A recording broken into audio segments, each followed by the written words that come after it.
The Fugitive on 4K Blu-ray. How does this thing look? What are my thoughts on it? And what do I think about the movie? Let's see. So I grew up watching this movie probably when I was way too young to see it. I was at my grandma's house and my uncle had a VHS tape of this and I stole it. And I watched this movie over and over and over because I saw it had Harrison Ford. Boop. And so I watched this thing over and over and I loved it. And I did not understand it when I saw this when I was younger. But so I saw it on VHS, I bought it on DVD, I bought it on Blu-ray, and then I bought it on Blu-ray again with this version. And now I have it and have watched it on 4K. And this looks incredible. So this is more than a double dip for me. If you count the VHS that I stole and the DVD and the 2 Blu-rays and the 4K, this is a fifth. This is a fifth tuple dip, a fifth tupidus.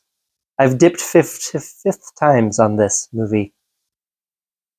Quick note on the audio. See, there's English Dolby Atmos and DTS HD Master Audio 5.1. Let's see what else. French, German, Italian, Spanish, and Spanish. Okay, and quick scroll by of the subtitles, because I have people ask me these sometimes, so just pause it if you need to, but these are all the subtitles. Woo! There's a bunch. And here's the special features. Nothing new. This is all carryover from the Blu-ray. Harrison Ford's acting in this interrogation scene is so incredible. He's really, really good in this movie. So throughout this scene, you can see his amazing acting. People come to the door. In his eyes, like look how shifty his eyes are, and his breathing. With the one arm. They hit them upstairs or downstairs.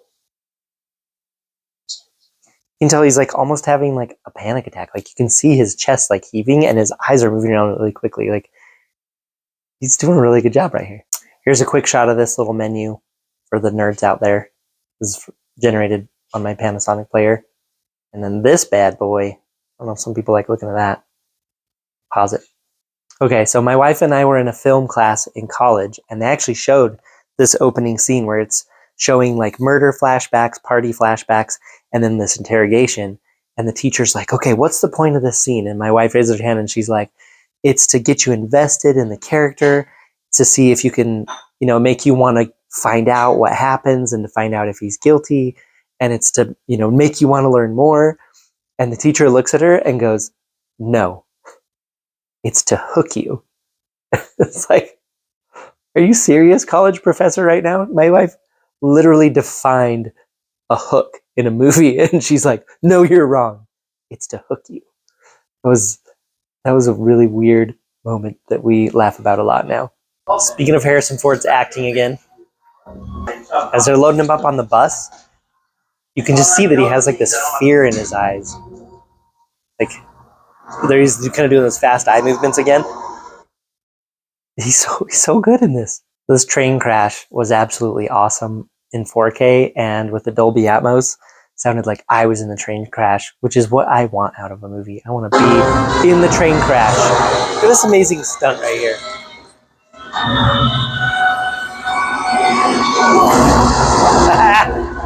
That's great.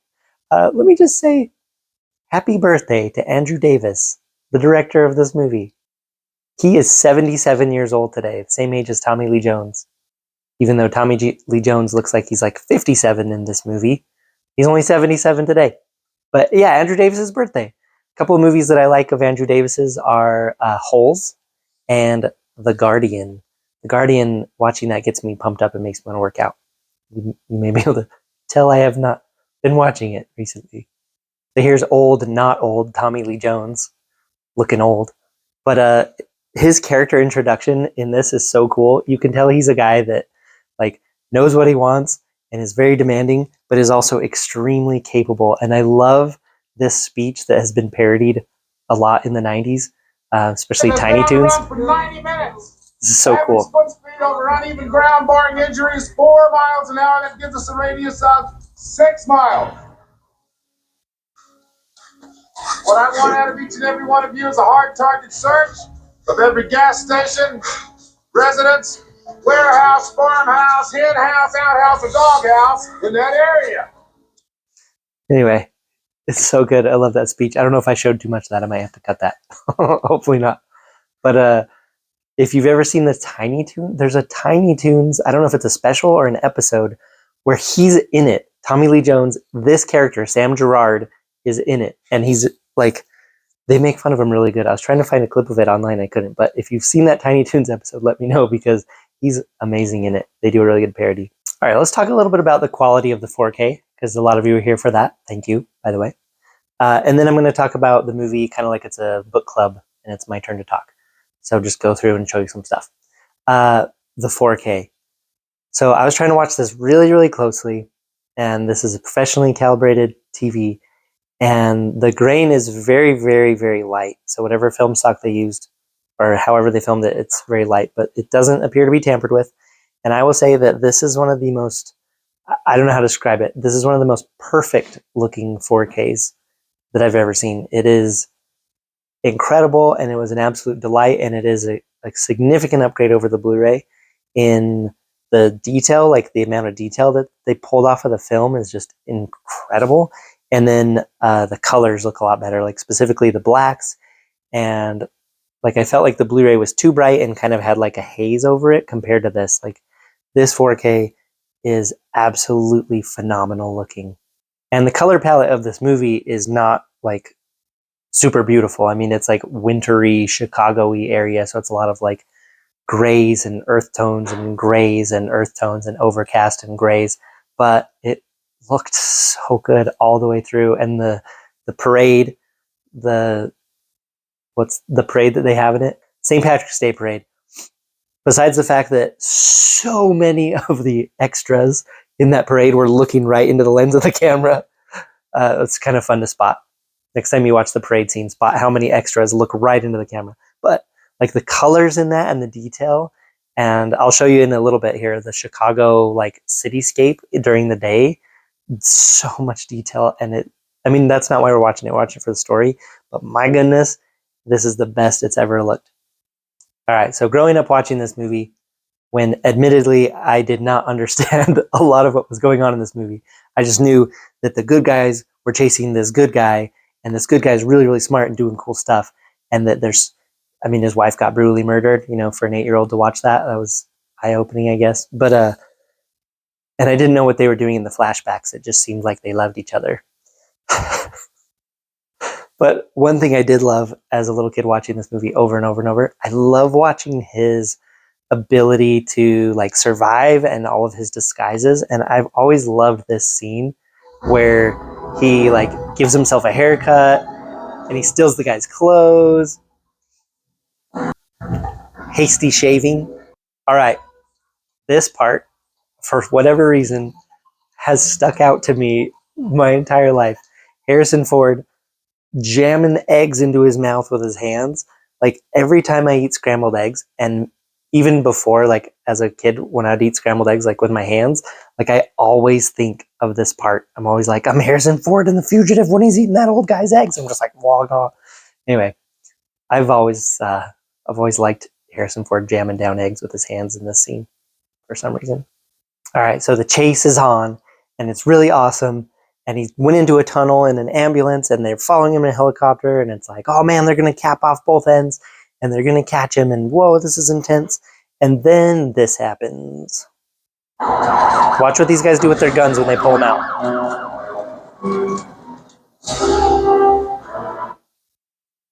So they don't just have one in the chamber? I mean, these are law enforcement people, and they're just like, I need my gun. Hang on. Let me put one in the chamber. It's like, are you serious? That happens at least 3 times in this movie where they pull out a gun and they're like, they cock it, and it's just like, why don't you have one in the chamber? So I don't know, like any law enforcement people, like in 1993, did you not carry with one in the chamber? It seems like a really good way to die. I mean, I get it. In your movie, you want to make it look like you're doing something with the gun when you pull it out, other than just pulling it out. But I mean, like putting one in the chamber when they're a law enforcement person, I think just makes them look unprepared. Or you could go, if you really need something to happen when they pull the gun out, you could go The Matrix and when they pull the gun out, it makes a cocking sound, but there's not anything actually happening. I mean, I just can't speak highly enough of this 4K. Like, just from ultra dark scenes like this to the bright scenes outside, just it looks so good.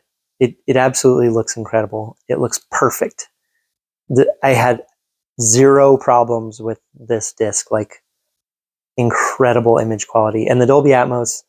I don't think it changed it too much, but in the parade part, the train crash part, and I guess the ending like roof fight part, those were pretty good with the Atmos kind of feeling like you're in the middle of it. But my goodness, amazing picture upgrade on this thing, just across all light levels, all colors, just perfect looking. That's my opinion anyway. Let me know what you think of it. Classic Fugitive line. I didn't kill my wife. I don't care. Okay, so I just got done bashing him for not carrying with one in the chamber, and I stand by that. He should carry the one in the chamber. Gosh dang it. But Dr. Kimble leaves with his gun down the tunnel, and watch what he does. I love this character, Sam Gerard. What does he do? He pulls out another gun. And not only is it just another gun, but it is a... Let's see if we can see it right here. Hands up! All right, I'll just show it right here. So this is his backup pistol. And what I like about that is a lot of like movie cops will have like a little tiny revolver or something like stuck in their boot or stuck somewhere else. And what I like about this is that it's like a full size, like the same pistol he's using for his service pistol with like semi-automatic. It's not just like a little revolver. It's like another full-size pistol. So Sam Gerard is so cool that he has two full-size pistols on his person. Like, he's just like, he's so smart and capable during this, other than not carrying with one in the chamber. But I just love watching his like leadership style. You can tell that he's used to getting exactly what he wants. But you can also tell that anyone who works with him or over him, that it would behoove them to give him the leeway to do what he wants because he gets results. So I just love watching his character during this. And I'm so happy that there's a sequel, U.S. Marshals, with him as the lead again. So he's a cool character. And just the fact that he has a backup full-size semi-automatic pistol is just one character facet that I really like about him. All right, so I'm not going to show the part because I can't just go showing every part. But this movie has a super tricksy part where Harrison Ford gets a ride from this girl, and then it cuts back to the U.S. Marshals, and they're like, yeah, we just found him. He's in this place. This lady picked him up. He's shacking with this lady, and she picked him up when she was on her way home from work, and it's like, oh my gosh, they got Dr. Richard Kimble. They're going to get him. And so then they all suit up, and they show up at this house, and they're all like, it's when he shoots it's the other guy that escaped the train crash, basically. And they shoot him. But it's like the scene is such a trick thing because it's like, and they do it again later, actually, when Richard Kimble's living in the basement apartment. All the cops show up and they arrest like the son of the landlady. And so it's just like a trick thing. I guess it's kind of like a false jump scare in like a horror movie. It's like anyway, it's just a misleading, tricky thing in this movie. But the reason I stopped it on this part right here is because this is just one example of how incredible Chicago looks in this 4K. So check it out. Just these big, bright, daytime Chicago scenes, like, just looks so great. Anyway, I'm also filming in 4K 24 frames per second. So unless I upload this and I have to cut it down because I show too much, it should upload in 4K 24 frames per second. So I'm super interested to see what you think of that resolution as far as like a video like this goes. Also, I have this microphone and I'm kind of testing it to see how I like it. So let me know if you could give me some feedback on that. Appreciate it. Here's Dr. Richard Kimble just casually violating HIPAA laws. Busted into some patient data, try and find the one-armed man. And again, when I was younger, because I watched this movie a lot, I did not understand what was going on. I knew he was investigating and he was trying to find the guy, but I didn't understand all the beats. I definitely didn't understand the pharmaceutical stuff as a youth. I just knew that he was a doctor and he was smart, and he had doctor friends, and he knew something that they didn't want him to know. I love that he's on the run and investigating stuff, and he's like a do-gooder while he's a fugitive. But check out his face right here. Look at this. Aww. He saves this kid's life, and he's in the middle of like this investigation, trying to stay away from the cops, and he's like, oh, let me just casually like save this kid's life by faking a doctor's signature and sending the kid directly into surgery. It's a cool thing. Like, he's definitely like the hero. You know, it's cool watching him like break the law. Like I said earlier, like, he's a good guy evading the good guys. But it's cool to see that he's just like doing good on his way. Like earlier, they were having a hard time getting a stretcher out of the back of an ambulance. And he's like, oh, here, let me help you with that. And it's like, dude, you should be like running away and escaping. But he stops and helps with the stretcher. And he didn't even realize who it was. It was totally the guard who survived the train crash because he saved his life. And he even tells the people wheeling him in that he has like an upper gastral stab or whatever he said. But he's so good. He's so easy to root for when he's doing stuff like this during the movie. Oh, but little baby Julianne Moore, she's not going to have it. Look at her. Look at her. Anyway, it's good to see her. So speaking of Harrison Ford 90s movies, so I loved original Star Wars and original Indiana Jones growing up. Like, best thing ever.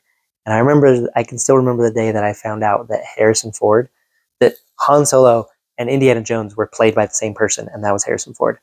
I was like, wow, he is the coolest person ever. So that's why I stole this VHS tape from my uncle, is because I saw Harrison Ford on it. And I remember, I think my parents had it, maybe like a VHS tape of Sabrina, the remake with Harrison Ford. And I was like, it's got Harrison Ford on there, like, I'm going to watch it. And it's just like this chick flick all the way through. But I guess as a kid, I was such a fan, so I was captivated by Sabrina and like watched it quite a bit because it's Harrison Ford. So it's just got to go into the Harrison Ford rotation, I guess. Another thing about this movie is I think it has the perfect pace. Like, it just goes and goes and goes, and it just feels so short. And I like that he's doing stuff, and we don't always know like what his plan is or what he's doing. So we're like finding out as we watch him do it. And even though he's a doctor and he's not quite an action star, he still beat up and pistol whipped this guy who murdered his wife. Spoiler alert. This movie came out 30 years ago, so you're bad, I guess. Maybe I should have said that earlier. But anyway, so he beats this guy up, and like I said, even though he's a doctor and not quite an action guy in this movie, he still gets an amazing one-liner. Check this out.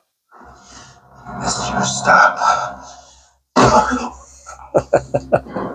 I don't know if you could hear it because Harrison Ford's so grumbly, but it's, you missed your stop. So awesome. That's a great one-liner. Okay, I just noticed this. Watch the button that he pushes in the elevator and watch which button lights up. Check this out. It's great you're all here tonight. What the heck?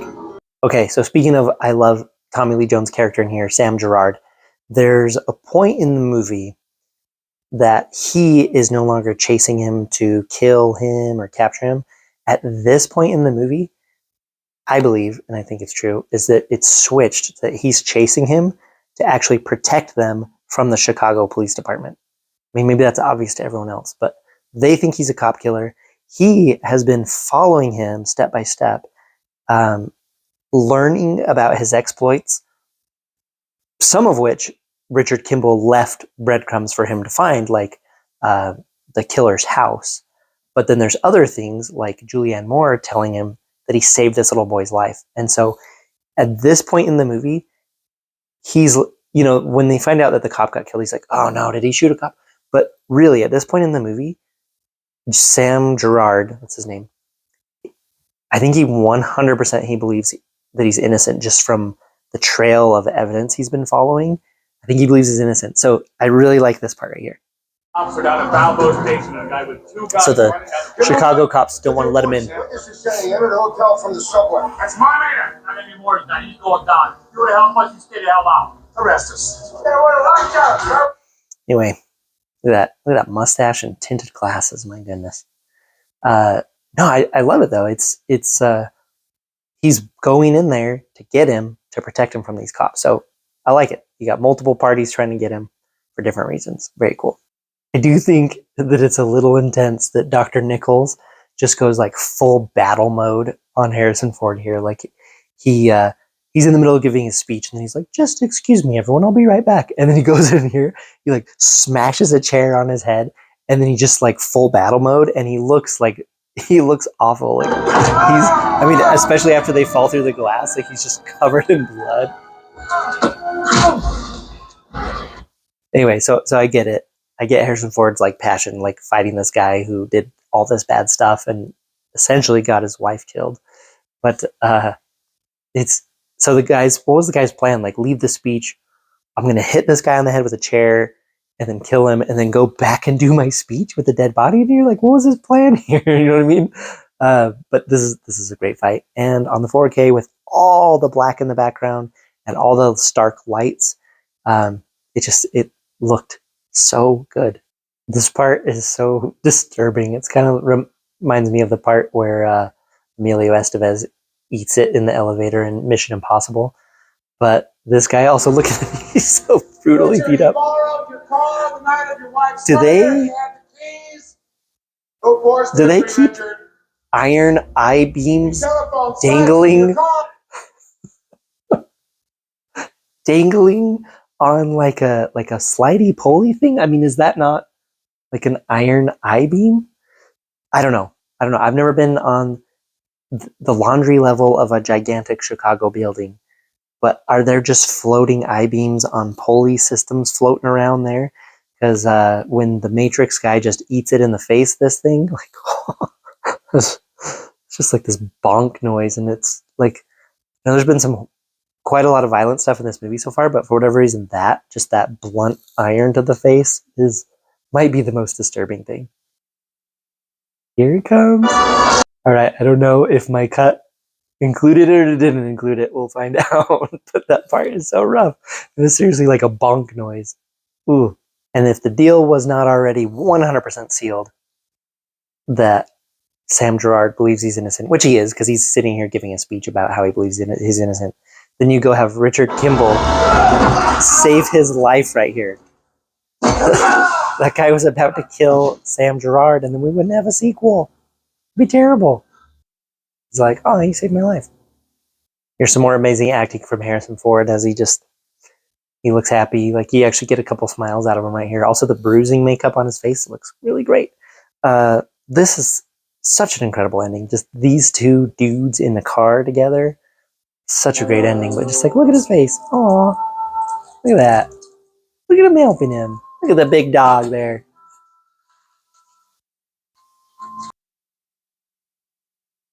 The best line. Thought you didn't care. I know. Aw, look at these two. What a perfect ending to this thing. This is such a good movie. I love this movie. I got this movie ingrained into myself. I don't know if I was 8 or 9 years old, but man, this is a good movie.